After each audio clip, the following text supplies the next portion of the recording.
A nossa querida Fatorelli me deu um presente fantástico, né? Direitos do trabalho versus direito previdenciário. Eu não mereço tanto para desenvolver e depois, se Deus quiser, desenvolver também o processo. Mas eu não posso começar, minha estimada Fatorelli, público, sem falar de um assassinato aos trabalhadores feito anteontem no Supremo Tribunal Federal. E digo isso às minhas expensas. A revisão da vida toda, que já tinha sido aprovada em dezembro de 2022 por maioria. Ou seja, o que significa isso? Você pega desde o início do seu trabalho a sua contribuição, faz o cálculo dela. Se ela for melhor do que você ganha atualmente, você recebe o retroativo até quando você começou a trabalhar. E inventaram que não, só pode ser por essa funesta Emenda Constitucional 103, de novembro de 2019. Né? Essa pária da humanidade. Então, fica aqui o meu registro. Né? É tão absurdo isso, que a revisão da vida toda, né, você julgar alguma coisa e você agora pegar e não julgar, né, ou seja, você entender que não vale o que você julgou, não vale no excelso pretório, né, no mais alto teor, não vale e eu tenho que me calar? Não, eu tenho que esperar a publicação, temos que esperar, evidentemente os senhores estão reparando que sou advogado, temos que, hoje eu estou mais calmo, hein? Tá? Temos que esperar a publicação, né, para verificar, como vem. Mas, em notícia de jornal, advogado não lê justiça de jornal, eu vi o julgamento, eles retroagem a 13 de novembro de 2019, ou seja, efetivamente quando implanta, né, a Emenda Constitucional 103. O que ia lá atrás, não vão. Não, então eles não vão? Eu vou fazer o seguinte. Eu tenho um grupo de advogados, nós temos um grupo, essa revisão da vida toda começou com esse grupo. Eu vou dizer o seguinte, minha estimada Maria Lúcia Fatorelli, eu vou dizer o seguinte, tranquilamente. Escuta, cadê aquele dinheiro todo lá atrás, desde junho, no meu caso, desde fevereiro de 72, que eu contribuí para poder me aposentar? Para onde está? Para quem está esse dinheiro? Para o governo? Se é governo, é enriquecimento ilícito. Né? Era a segunda questão que eu ia dizer, com certeza, pode acreditar. Foi para pagar a dívida? Continua a ser enriquecimento ilícito? Com requintes de crueldade com o povo brasileiro. Senhores, eu lhes digo o seguinte, eu tenho 40 anos de previdência social, comecei como auxiliar de previdência social e trabalho. Por isso eu digo que Lúcia me deu esse presente de estar com os dois, conjugando os dois, né? Porque, veja bem, por que eu vou fazer uma reforma? Senhores, acreditem, todo mês existe uma sigla DRU. DRU significa o seguinte, desvinculação das receitas da União.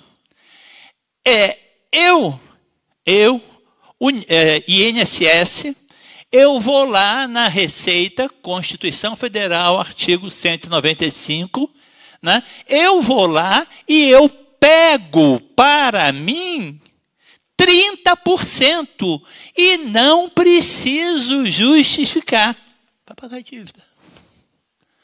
Naquele teu trabalho. Não estou fazendo médico chego. Para pagar a dívida, Lúcia.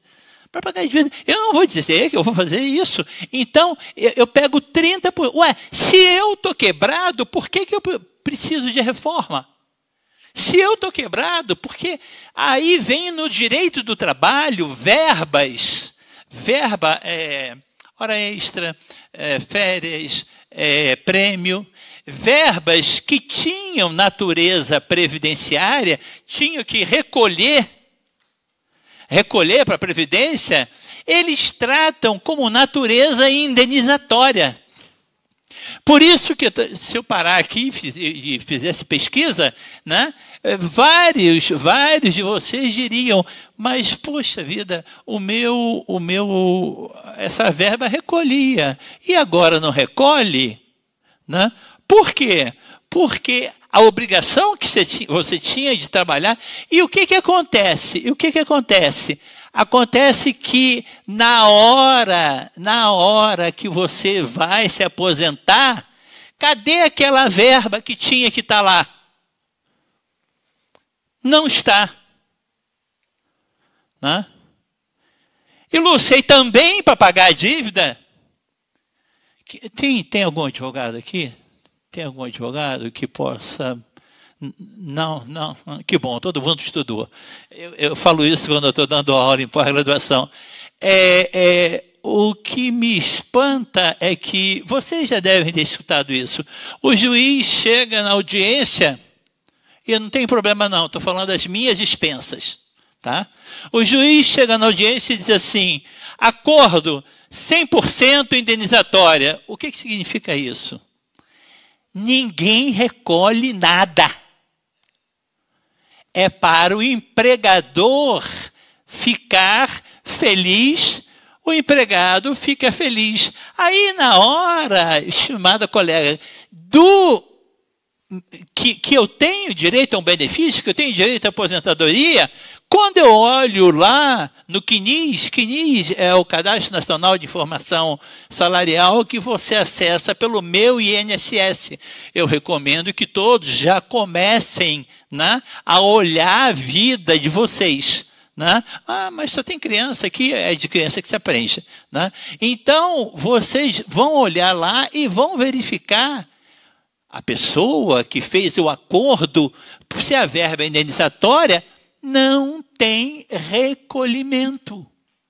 Não tem recolhimento para a aposentadoria do empregado, né? E o empregador está satisfeito porque ele não tem recolhimento. Eu fico à vontade para dizer isso porque eu advogo para 4 empresas, empregadores. Né?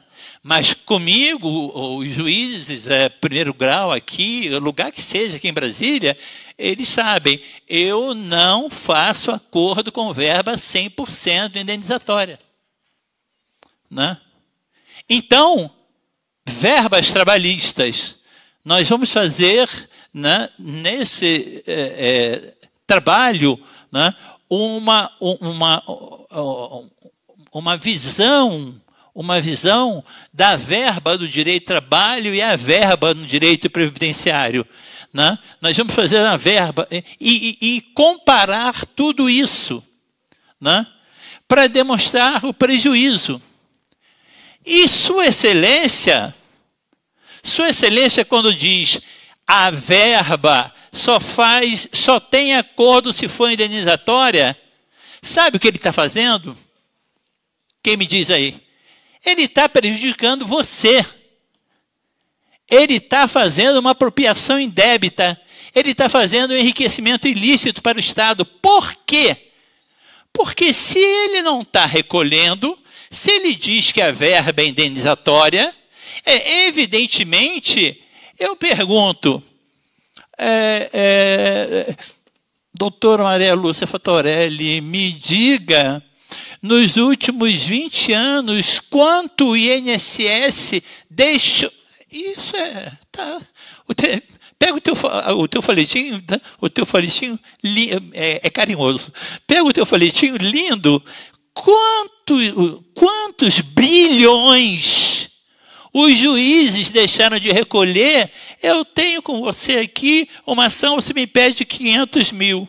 Né? E eu vou e te digo, olha, vamos fazer um acordo aqui por 100 mil, eu te pago agora 100 mil. Você aceita 400 mil, o juiz homologa, porque ele quer fazer, e eu digo aqui, ele quer fazer a cota zero dele. Né? O meta dele, a meta do CNJ tem que ser zero, então ele tem que encerrar aquilo. Eu digo isso, deixar bem claro aqui as minhas expensas, tá? Porque eu estou dizendo que é técnico. Não estou falando nada que eu não possa provar. Então, um verbo com natureza indenizatória e que não tinha, pelo amor de Deus, essa emenda constitucional, quando ela aumenta as alíquotas, né? Quem é privado aqui, 7,5, 9, 12, 14. Em termos de economia, teria que estar na emenda constitucional 103 escrito: por que eu aumentei para 14% que não tinha? Antes era 8, 9, 11. Eu estou falando do regime da Previdência Social. A primeira inconstitucionalidade começa assim. Eu quero agradecer a paciência de vocês. Eu verifiquei que ainda tem o resquício, né, do indeferimento pelo Supremo, né, da revisão da vida toda, mas eu, com muita determinação, Lúcia, se a comissão assim quiser, eu estou para essa briga sem nenhum prejuízo das minhas atividades normais, né, demonstrando isso e muito mais coisa da inconstitucionalidade dessa emenda constitucional. Muito obrigado, eu agradeço a paciência.